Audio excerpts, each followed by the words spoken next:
Hi everybody. Well, I'd say welcome back, but you might not have seen my first video on pour painting. And if you did, I apologize, because that one, I didn't record audio on that one. I tried to add music. I'm not really good with the editing thing yet, so forgive me. Anyways, on to the painting. So I had this idea yesterday that I was going to use colors that reminded me of the beautiful pink peachy insides of seashells. And so I ended up with a painting yesterday. Let me get that one. This is the one that I did yesterday. And it's got some cool peaches and some warm peaches and pinks and a little bit of white, some fairly decent cells. I mean, they're okay. They're kind of chaotic, I guess. I didn't really like that it didn't have very much contrast. I liked my color palette, but it just wasn't quite enough contrast. And I actually used some glitter and some metallics in this, and it really got washed away with all the pink. So today I'm going to try this again with a few little changes. First of all, I'm going to use a little bit darker brown this time. I added some like a chocolatey brown and a little black to get a little more contrast. Other than that, I'm using the exact same paints that I used yesterday, and most of them are Americana brand. Most of them are also right out of the bottle and not mixed. One of them is Valspar, this coral reef color.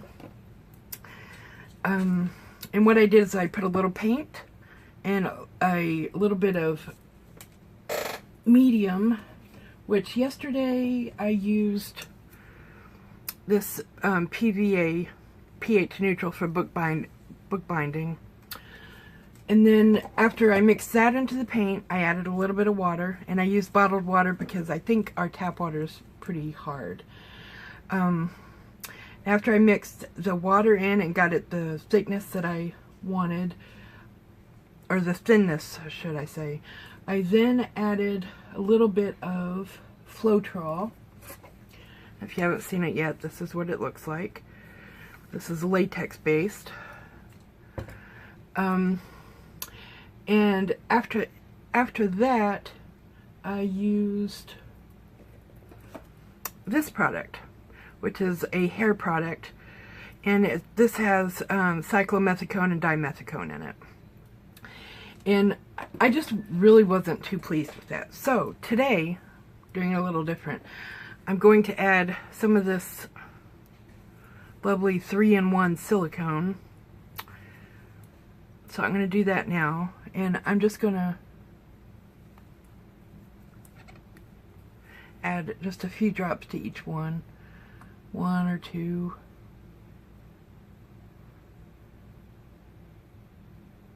Just a little bit. And I also took a paper towel and rubbed the inside of my pouring cup with a little of that silicone. That'll make it clean up a lot easier later.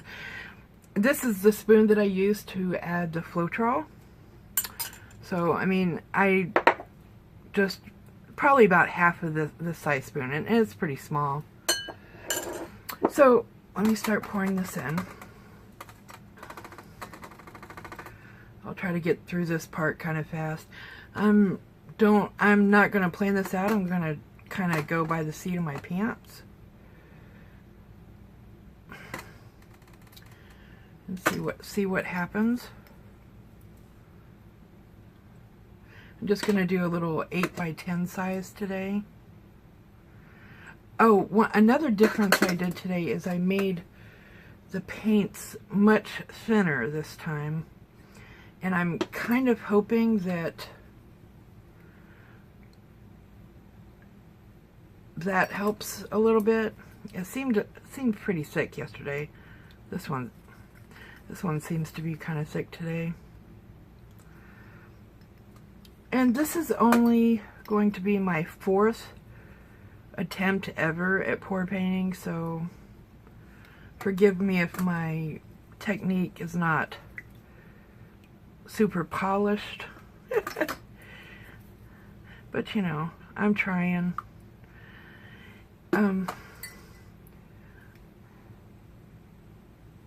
I've been making a lot of books lately. I'm really getting into bookbinding right now. And so when I came across pour painting, it totally distracted me. And now I'm on a mad kick to do more painting, which I'm so happy about.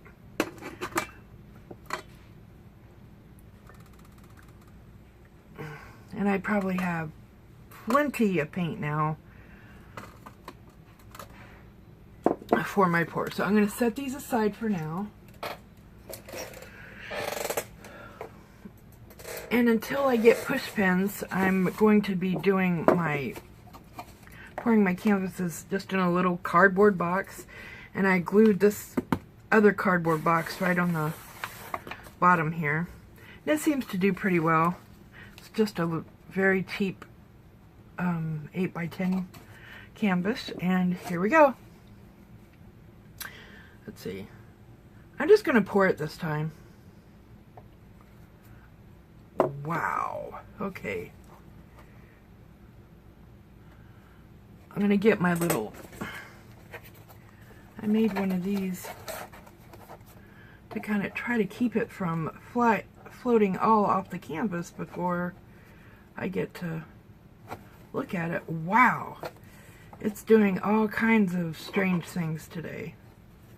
Okay, hold on. I'm going to try to get this around this canvas a little bit more before it all comes off. I think I'm going to have to, okay, let's see, add a bit more around the corners here.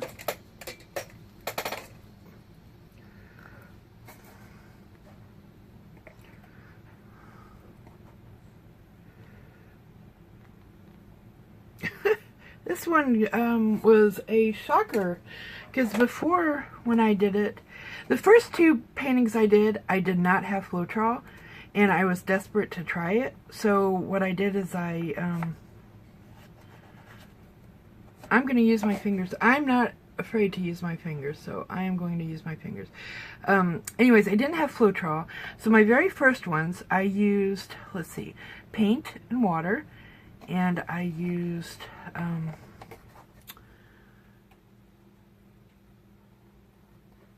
some hair leave-in conditioner. That's what it was, and it kind of worked. I mean, it kind of did a few interesting things in the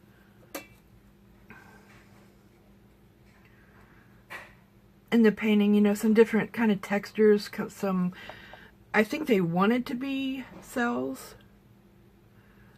I'm just adding some of this. This is that glitter. I love glitter, so I'm gonna kind of add some more. Okay.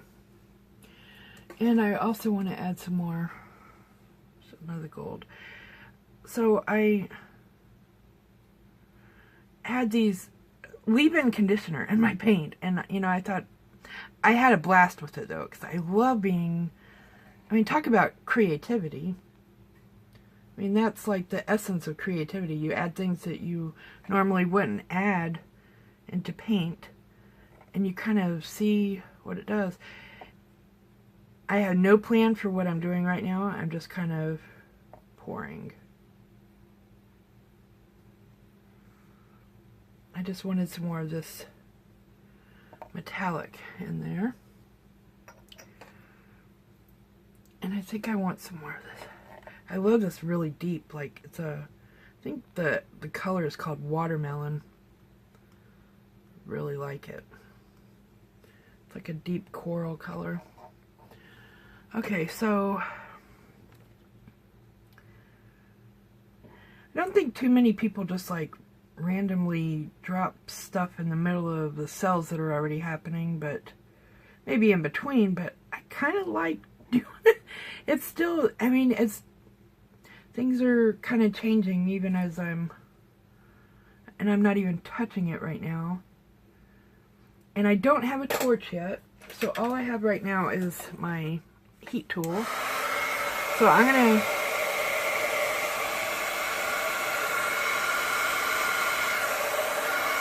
just touch this lightly.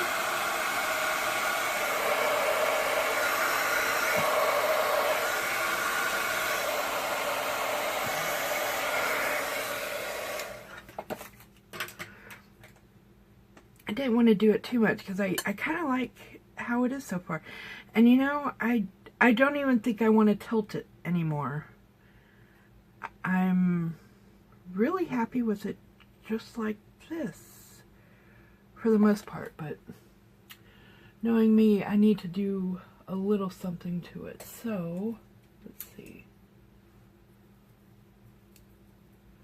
I'm going to take, I need a pointy object. Okay.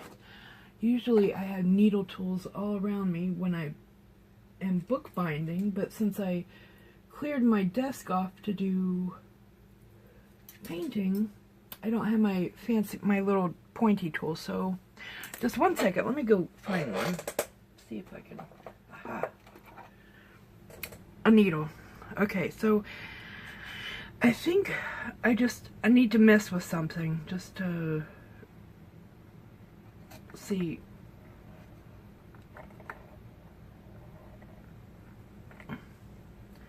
So maybe add a few little curls or something.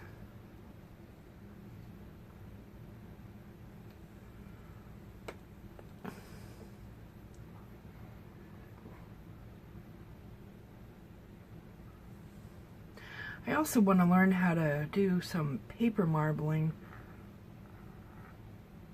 For some reason, putting objects through wet paint is fascinating for me.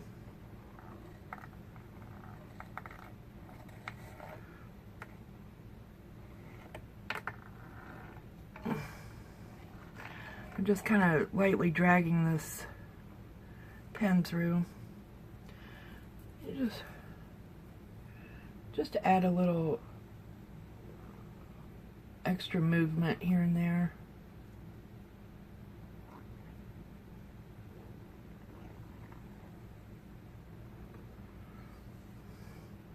Hopefully my bracelet doesn't hit in the paint.